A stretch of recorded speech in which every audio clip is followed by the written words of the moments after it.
Common কোল্ডের সমস্যা বিশেষ করে সর্দি, কাশি, হাঁচি, ঠান্ডা লাগা এই জাতীয় সমস্যাগুলোতে কিন্তু আমরা অনেকেই প্রায়শই ভুগে থাকি এবং বিভিন্ন সিজন চেঞ্জ হলে, ওয়েদার চেঞ্জ হলেই আমাদের এই সমস্যাগুলো দেখা যায়। যদি স্টেজ বা ধাপ হিসেবে ধরা হয় তাহলে মূলত একে 4টে ধাপে আমরা ভাগ করতে পারি। আজকের এই ভিডিওতে এই সিজনাল যে কোল্ড বা যে ঠান্ডা লাগার সমস্যা, এই সমস্যাটাতে কোন ধাপে কোন ওষুধগুলো ব্যবহার করলে সবথেকে কার্যকরী রেজাল্ট পাওয়া যাবে, অর্থাৎ এই কমন কোল্ডের সমস্যার জন্য ক্লিনিক্যাল টিপস একে বলতে পারেন, হোমিওপ্যাথির কি কি ওষুধ রয়েছে সেগুলো জানবো। তো যেহেতু বললাম 4টে ধাপ রয়েছে, তাই আজকের এই ভিডিওটি বন্ধুরা কিন্তু খুবই উপকারী এবং ইনফরমেটিভ হতে চলেছে। ভিডিওটি আপনাদেরকে শেষ পর্যন্ত দেখার অনুরোধ রইল, তাহলে আপনারা এই ঠান্ডা লাগার সমস্যাতে কি কি ওষুধ ব্যবহার করতে পারবেন এবং আপনাদের রিলিফ হবে, আরাম হবে সেগুলো জানতে পারবেন। প্রথমে জেনে নেব প্রথম ধাপ। প্রথম ধাপ অর্থাৎ ফার্স্ট স্টেজে বেশিরভাগ ক্ষেত্রে দেখা গেছে যে লক্ষণগুলো থাকে না, অল্প করে একটু গলা ব্যথা শুরু হয়, তার সঙ্গে নাকে একটা ইরিটেশন হয়, নাক দিয়ে কারো কারো ক্ষেত্রে জল গড়াতে থাকে এবং সেটা পাতলা টাইপের হয়, অর্থাৎ সর্দি দেখা যায় এবং গলা ব্যথার সঙ্গে সঙ্গে মাঝে মধ্যে কাশি থাকে। এইগুলো একদম প্রাথমিকভাবে লক্ষণ থাকে। এই প্রাথমিক অবস্থায় এটা মোটামুটি 2 থেকে 3 দিনের মধ্যেই দেখা যায় এই সমস্যাগুলো। এই স্টেজটাতে যদি আমাদের কাছে পেশেন্ট আসে তখন সব থেকে কার্যকরী ওষুধ হলো ইপিকাক 30। ইপিকাক 30 এই ওষুধটি আপনাদেরকে দিনে 3 বার 1 চামচ জলে 1 থেকে 2 ফোঁটা করে মিশিয়ে খেতে হবে এবং এর সঙ্গে বেলেডোনা এবং ফাইটোলক্কা এই দুটো ওষুধও 30 পোটেন্সি অল্টারনেট করে আপনাদেরকে সারাদিনে 3 বার যেন খাওয়া হয় এইরকম ভাবে খেতে হবে। এবং তার সঙ্গে ক্যালিমিউর 6X ট্যাবলেট ফর্মে যেটা পাওয়া যায় সেটা 4টে করে ট্যাবলেট সারাদিনে আপনাদেরকে 3 বার খেতে হবে। এবং যদি আপনাদের অল্প জ্বর থাকে, মনে হচ্ছে গা একটু গরম, তাহলে ফেরামফস 6X যে ট্যাবলেট রয়েছে সেটাও 4টে করে ট্যাবলেট দিনে 3 বার করে খাবেন।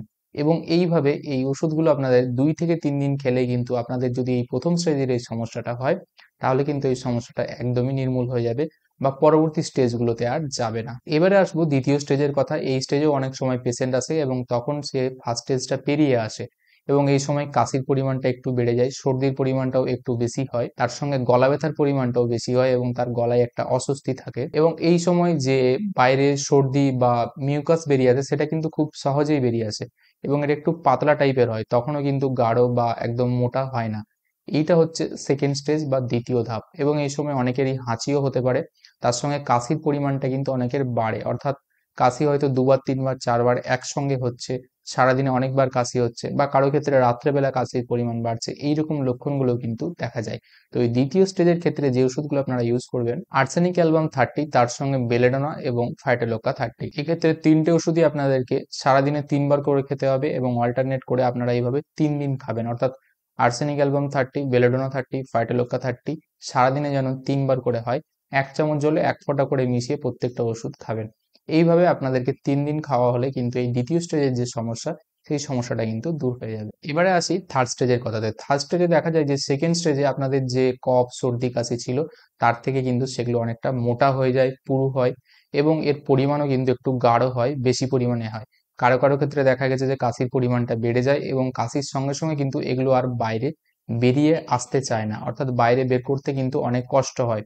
অনেক সময় মনে হচ্ছে ভেতরে রয়েছে, আপনি বের করতে চাইছেন, বেরিয়ে আসছে না। এবং এই সময় যে সর্দি বা মিউকাস গুলো সিক্রেশন হয় সেগুলোর কিন্তু রঙও একটু চেঞ্জ হয়, কারো কারো ক্ষেত্রে হলদে টাইপের হয়ে যেতে পারে, আবার সাদা হয় এবং একটু গাঢ় হয়। এই থার্ড স্টেজে সব থেকে যে ওষুধটি কার্যকরী সেটি হলো আপনারা ক্যালিবায়োক্রোম 30 পোটেন্সি দিনে 3 বার 1 চামচ জলে 1 থেকে 2 ফোঁটা করে মিশিয়ে খাবেন। এবং এর সঙ্গে অ্যান্টিমক্রুড 30 পোটেন্সি এই ওষুধটিও আপনাদেরকে দিনে 3 বার 1 চামচ জলে 1 ফোঁটা করে মিশিয়ে খেতে হবে। এবং তার সঙ্গে একটি বায়োকেমিক ওষুধের কথা বলবো, সেটি হলো ন্যাট্রামসাল 6X পোটেন্সি আপনারা দিনে 3 বার 4টে করে ট্যাবলেট খাবেন। এই 3টি ওষুধ যদি এই তৃতীয় ধাপের ক্ষেত্রে খান তাহলে কিন্তু আপনাদের এই সমস্যাগুলো 2 থেকে 3 দিনের মধ্যেই চলে যাবে। এবারে আসি একদম ফোর্থ স্টেজ বা লাস্ট স্টেজের ক্ষেত্রে। বেশিরভাগ ক্ষেত্রে এই পেশেন্টরা যারা আসে তারা কিন্তু অনেক ওষুধপত্র খেয়েই আমাদের কাছে আসেন এবং তাদের কমে না। অনেক ক্ষেত্রে দেখা গেছে যে তারা সিরাপ খেয়েছেন বা বিভিন্ন অ্যান্টিবায়োটিক খেয়েছেন বা বিভিন্ন রকমের ওষুধ খেয়ে এসেছেন কিন্তু সেগুলো কমছে না এবং এই সময় লক্ষণ দেখা যায় যে তাদের কফটা বসে গেছে, বুকের মধ্যে বসে গেছে, অনেক কাশি হচ্ছে কিন্তু কাশি হলেও সেই কফ বাইরে বেরোতে চাইছে না। এবং এই সময় অনেকের ক্ষেত্রে দেখা যায় যে কাশিটা অনেকের শুকনো হয়ে গেছে, অর্থাৎ বাইরে থেকে শুনে মনে হবে শুকনো কিন্তু ভেতরে কিন্তু কফটা রয়ে যায়। এবং তার সঙ্গে এদের গা মেজে মেজে একটা ভাব, শরীরে দুর্বলতা, খিদে থাকে না, অর্থাৎ তার মধ্যে ভালো না লাগার একটা অস্বস্তি বোধ কাজ করে।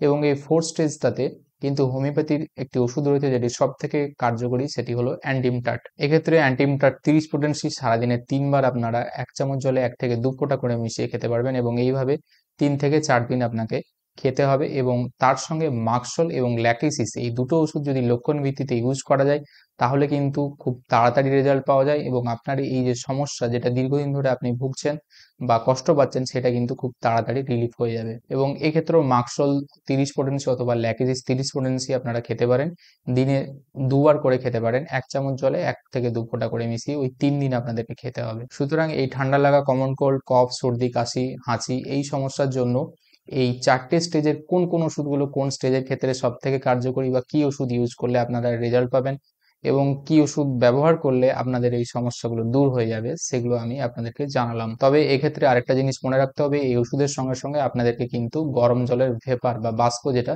সেটা কিন্তু নিতে হবে। তাহলে কি হবে না, আপনি আরো তাড়াতাড়ি এই সমস্যার থেকে আরাম পাবেন। এবং এই সমস্যা যদি দেখেন যে কোনো স্টেজেই হোক, মোটামুটি 4 থেকে 5 দিনের মধ্যে যদি না যায় তাহলে অবশ্যই ডাক্তারের পরামর্শ সঙ্গে সঙ্গে করে নেবেন। আশা করি ভিডিওটি আপনাদের ভালো লেগে থাকবে। আজকে এই পর্যন্ত রইল বন্ধুরা, দেখা হবে পরে আবার এরকম একটি ভিডিওতে। ধন্যবাদ।